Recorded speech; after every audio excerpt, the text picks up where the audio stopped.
Viacom's.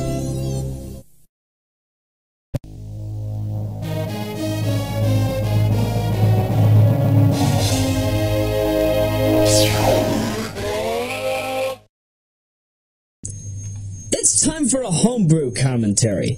Now, for those of you who do not know what homebrew is, basically when somebody makes a game that is not endorsed by the company that made the console, basically long after the console is done for, you get these kind of mini projects here and there. Pure Solar, for example.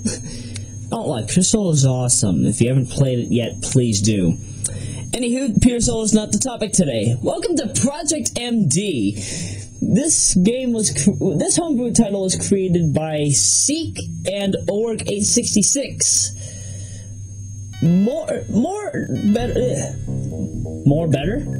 Better known from the Sonic scene under the same names. I think Oerg866 is known by the same name in the Sonic scene. Blah. Anywho, about this game, you basically play as a woman named Stephany, who, even though she loves playing a lot of games, she had to make her own virtual realm to roam around in. Could I say that this game is a beautiful one? Absolutely! The one thing I complain about, though, is the difficulty, and you'll see that later on. You get points by collecting these little rhombuses and destroying enemies, turning them into 4 blocks. You can get power-ups that can cause you to blow up fish, particularly these bridges. If you don't use it anywhere else, it'll be a screen nuke. And then you can also get the double jump power-up. In order to use most of the abilities that Stephany can get at her disposal, you have to hold down, you have to basically hold the down button on the directional pad and then press A, B, or C. Funny enough, A, B, and C are also your jump buttons. That feels odd to me. I don't know. I'm always used to pressing the B button whenever I want to jump. In the case of this game, I used the DualShock 2 controller. Thanks to a special third-party accessory that allows you to connect your DualShock 2 controller to your PC, PlayStation 3, or other console. And I have it set so that the B button is crossed. I think I'm one of the only people that call it cross. Oh, by the way, invincibility. Works the same way as it does in Sonic, only lasts longer. I don't know, whenever I use square or circle, A and C, for jumping, it just feels odd. How many people have actually had a game that involves the jump button not being the center button of the controller? When I say center button, you know what I mean. I mean the center out of the buttons on the right-hand side. Not literally the center button. Oh, Nintendo 64 controller, when I get to you, I will... Actually, I'm not even... Actually, when Kelsey and I get to Super Mario 64, I'm not even touching that. I'm not even touching that controller. I actually don't know who I'm going to have play Super Mario 64. I probably might want to do it, but meh, I'll see what happens.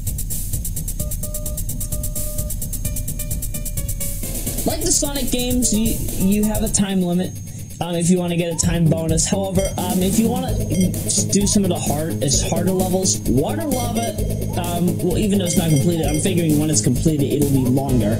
I would think that Mechanical Heart and Water Lava are the only 2 levels in the game where you probably might not be able to get a time bonus. Unless, of course, if you are able to be quick on your feet. I'm just being cautious here. You'll notice I'm doing a no damage run. Oh, the many save states I had to use in Mechanical Heart to get that, but we'll get to Mechanical Heart when we get to Mechanical Heart. This is going to be a 3-part commentary. Only because of the fact that I really don't know what happened. A lot of the files that I had for Month of Sega 2 specials, they just went kaput on me. So, I had to, this is my filler content.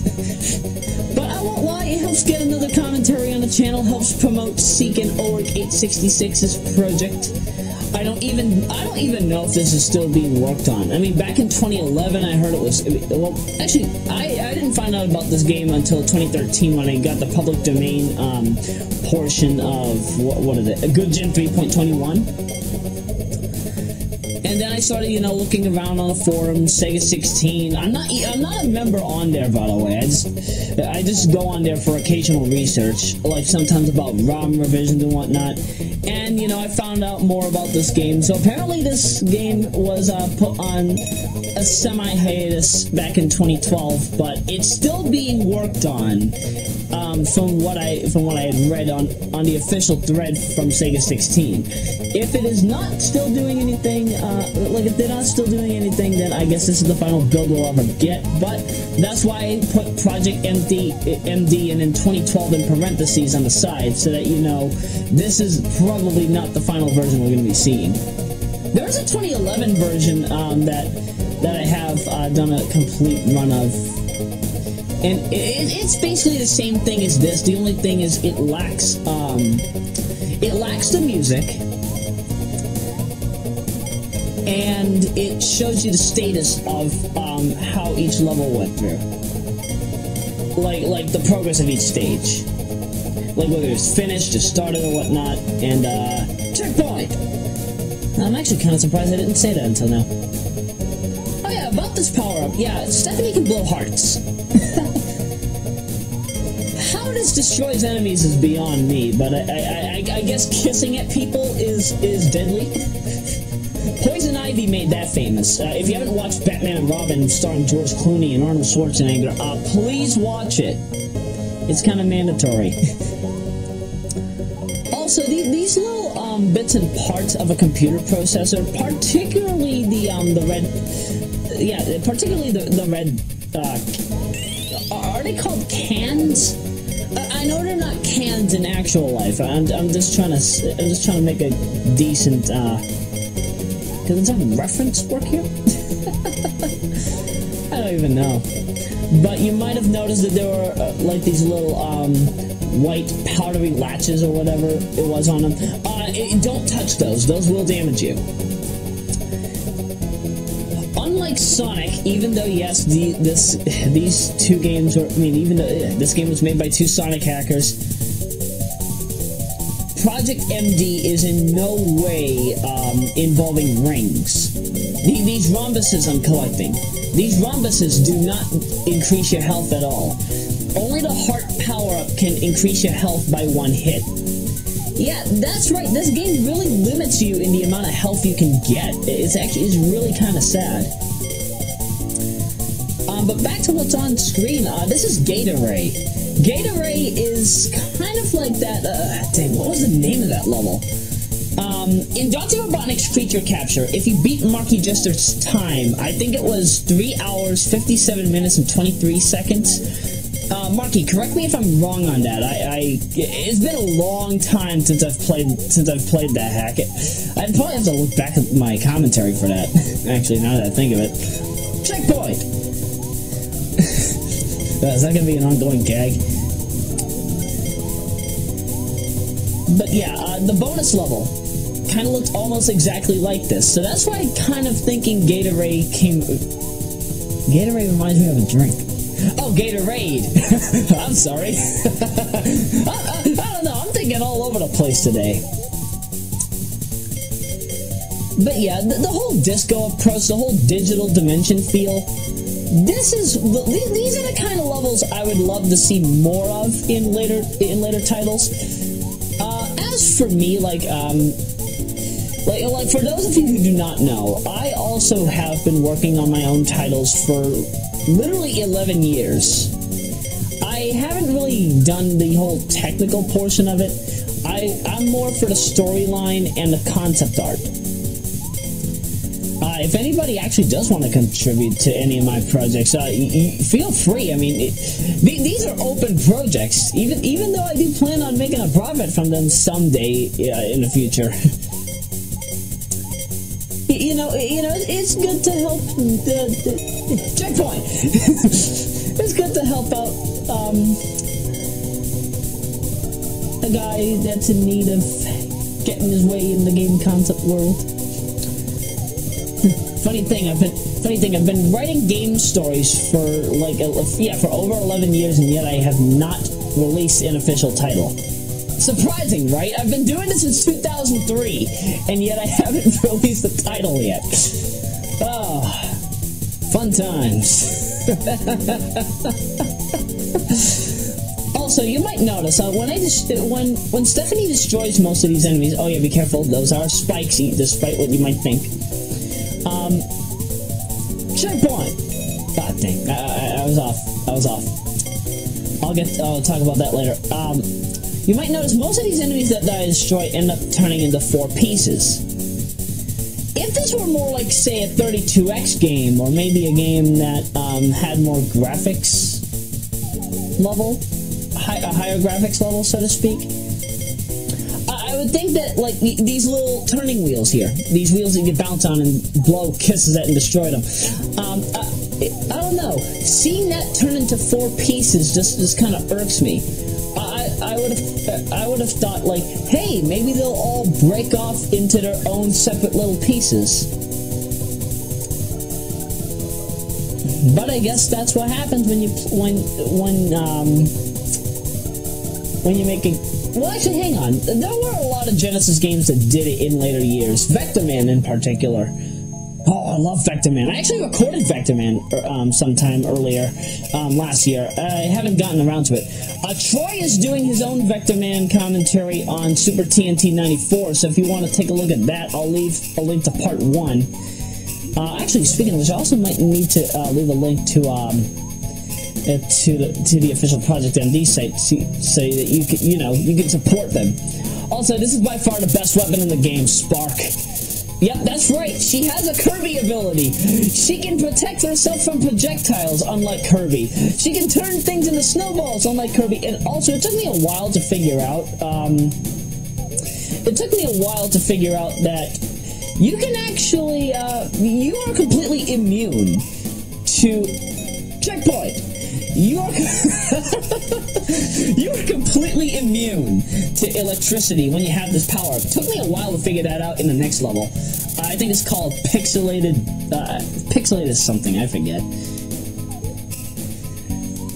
By the way, when I was trying to do a rehearsal commentary for this, I actually do recall mentioning this was a particular section of the game that had reminded me a lot of Altered Beast. Because in Altered Beast, Stage 4 is the temple. And in the temple, checkpoint! In that area,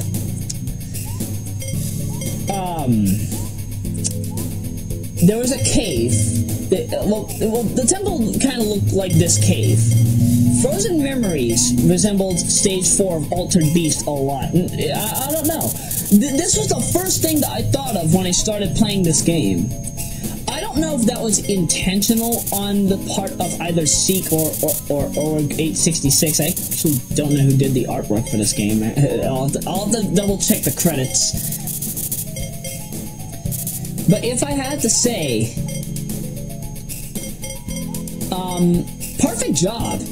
Perfect job on the graphical approach. Even though some levels, yes, do look cartoony, I won't lie when I say I like the mixture. As I have been stating for years, reality is a life of fiction, and this is one of the parts of where fiction and reality come together, or reality and fiction come together. It doesn't really matter what order you have it in, just so long as you get your point around. Again, reality is a life of fiction. You wouldn't be in a real life if fiction didn't exist. Keep that in mind, people.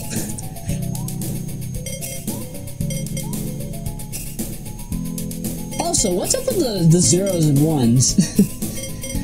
I can look at that for days. Actually, now that I think of it, it kind of reminds me of Bender's Big Score. Remember when he mastered that time trial? Oh crap! I missed the checkpoint. Crap! Checkpoint missed.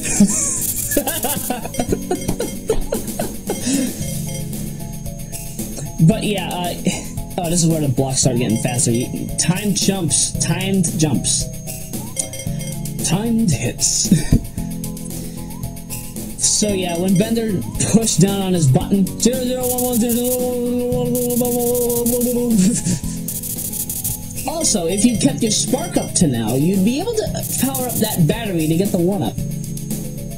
I won't lie, I kind of wish that there were more of that in this game, because there are no levels besides this one that actually feature that. To my knowledge, anyway. If there's a hidden secret that I have missed at this point in this commentary, which I know I have missed a few, excuse-moi, then, I would like to have those secrets be pointed out. Because, I mean, don't get me wrong, this is not a 100% playthrough. However, in the event that there actually will be a finalized version of this title, whether or not that comes sooner or later will be beyond me, because I have no idea. But when that time comes, I'll be ready. I'll be ready to know every secret there is to this game. And I'm going to end part 1 here, because this is going to be a 3-part commentary. So see you for part 2, aka Special 4.